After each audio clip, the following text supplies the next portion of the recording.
दहलाने वाली ऐसी घटना लेके आई हूँ, ऐसी कहानी लेके आई हूँ जिसमें रिश्ते को ख़त्म कर दिया, समाज में मामा भांजी के रिश्तों को कलंकित कर दिया। वीडियो में बने रहें एंड तक। आप लोग अपना होश खो दोगे, यकीन नहीं करोगे कि समाज में हैवानियत नाम की कोई सीमा ही नहीं बची, सब कुछ खत्म कर दिया। इस घटना ने तो सारे रिश्ते, सारी हदें पार कर दी। ये कहानी एक दिल को दहलाने वाली सच्ची कहानी है जिसे सुनकर आपको अपने कानों पर यकीन नहीं होगा। चलते हैं उस कहानी, उस घटना के तहत। आज परी, कल निर्भरा, तो परसों चित्रा, नरसों कोई और। आखिर कब तक लुटती रहेगी? हर साल, हर महीने किसी गांव में, किसी शहर में, किसी देश में स्त्री की इज्जत कब तक खेलते रहेंगे? ऐसे ही कब तक उनके जिस्म को नोचते रहेंगे? आखिर क्यों नहीं होते देश में रेप बंद? आखिर क्यों इस चीज को लेकर कोई नहीं कुछ बोलता? अगर कहीं पर भी कोई ऐसी घटना होती है तो लोग बाग बस 2 से 3 दिन इस चीज़ को लेकर इसका विरोध करेंगे, सड़कों पर उतरेंगे, मोमबत्ती लेके खड़े होंगे, नारे लगाएंगे, इंसाफ दो, इंसाफ दो। ये सब कहने से कुछ नहीं होता कि बताओ अभी तक कोई रेप रुका है? ये सब कुछ करने से, ये घटना को आपको जानकर आपके पैरों तले से ज़मीन खिसक जाएगी, आप होश में नहीं रहोगे, आप दिल दहल जाएगा आपका कि ऐसा भी हो सकता है। समाज में हैवानियत नाम की कोई सीमा ही नहीं बची। इस घटना ने तो सारे रिश्तों को कलंकित कर दिया, सब कुछ खत्म कर दिया है। एक विश्वास नाम की कोई चीज ही नहीं बची।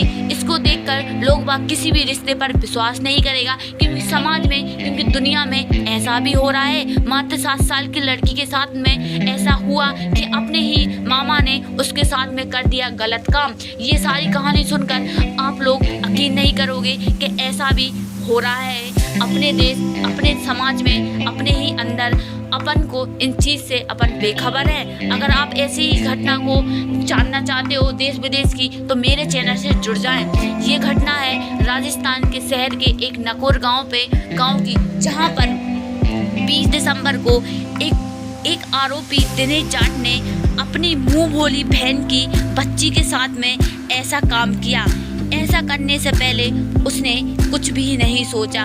आरोपी दिनेश ने अपनी मुंह बोली बहन के सामने नशे का नाटक किया और उसके बाद में उसने कहा अपनी बहन से कि उसको कुत्ते से डर लग रहा है। उसको 7 साल की बच्ची को घर तक छोड़वाने के लिए उसके साथ ले गया और ले जाकर उसके खेत में खड़ी बाजरे की फसल में ले जाकर मासूम को बिस्कुट और कुरकुरे खिलाए या मासूम के साथ में फिर रेप करा और उसके साथ में गलत काम करा।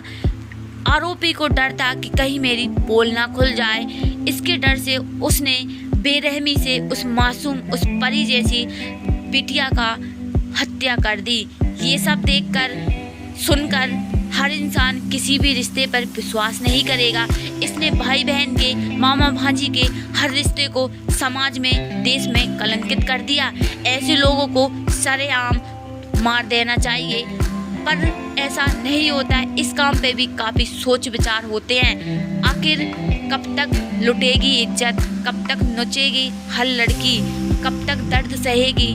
प्लीज़ रेप बंद करो।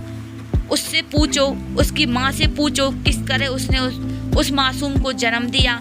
उसने तो दुनिया ही नहीं देखी थी, उससे पहले तुमने उसकी दुनिया ख़त्म ही कर दी। वो भी किसी और ने नहीं, अपने घर, अपने सगे मामा ने। उसकी हत्या करने के बाद में झाड़ियों में उसको फेंक दिया और वहाँ से फरार हो गया। हैरानी की इस बात तो ये है कि वो उसका मामा था और वो मात्र 7 साल की थी। क्या उसको रिश्ते नहीं देखे? रिश्ते तो छोड़ो, क्या उस 7 साल की लड़की का मासूम चेहरा नहीं देखा? उसको कुछ भी नज़र नहीं आया, क्योंकि उसकी नज़रों में तो बस जिस्म का पर्दा चढ़ा था। हैवानियत का एक जुनून था। उसको इस कदर उस लड़की में दिखा क्या कि उसने उसकी ज़िंदगी ही ख़त्म कर दी। उसको पहले लूटा, फिर उसको मार के झाड़ियों में फेंक दिया। उसके चलते जब उसकी लड़की घर वापस नहीं आई, काफ़ी समय हो गया, उसकी माँ अपने मुंह बोले भाई दिनेश के वहाँ पहुँची और वहाँ पर पता किया तो दिनेश न परी दोनों ही अपने घर नहीं पहुँचे। फिर वहाँ पर समय थोड़ा उनको इंतज़ार किया और वहाँ के आसपास के लोगों से पूछा, तब जाके पता चला कि दिनेश और परी को तो किसी ने ही नहीं देखा। फिर उनकी चिंता बढ़ने लगी और शाम ढलती गई, वैसे ही उनकी चिंता बढ़ती गई क्योंकि वो समय निकलता गया।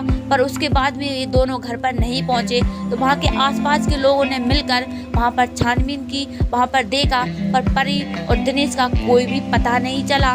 उसके चलते हुए वो शाम को ही वहाँ पर पास के राजस्थान के एक जोधपुर सीएम के पास में पहुंचे जिसका नाम था अशोक, और उनको पूरी सच्ची घटना बताई।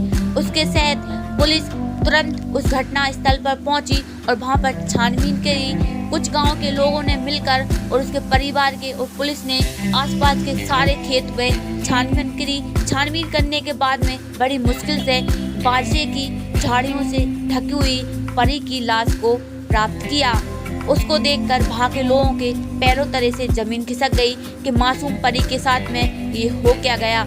उस जिस अवस्था में उसको देखा, वहाँ के लोग समझ गए कि आखिर बात क्या है, और तुरंत उन वहाँ के लोगों को शक दिनेश के ऊपर गया और तुरंत पुलिस वाले ने दिनेश को के बारे में बताया। दिनेश की छानबीन आसपास के गांव में, आसपास के शहर में कर दी और 21 की शाम को दिनेश को गिरफ्तार कर लिया।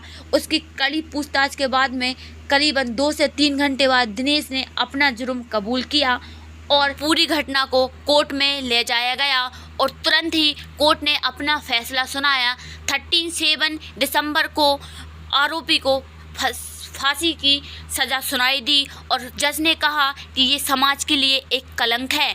इसके चलते हुए मैं आपको बता दूं दोस्तों कि प्लीज़ अपनी नज़रिया को, अपनी सोच को बदलो। जहाँ पर रह रहे हैं वहाँ के माहौल को चेंज करो। आपके बीच, आपके शहर, आपके गांव में अगर ऐसी कोई सोच रखता है तो उसको बदलने की कोशिश करो। लड़कियों को सही गलत सिखाने की, जानने के लिए उनको इतना ज्ञान दो, उनको उचित शिक्षा दो। इस बात से सहमत हो तो प्लीज़ वीडियो को लाइक ज़रूर करना और मेरे चैनल से जुड़ना ना भूलना। जय हिंद।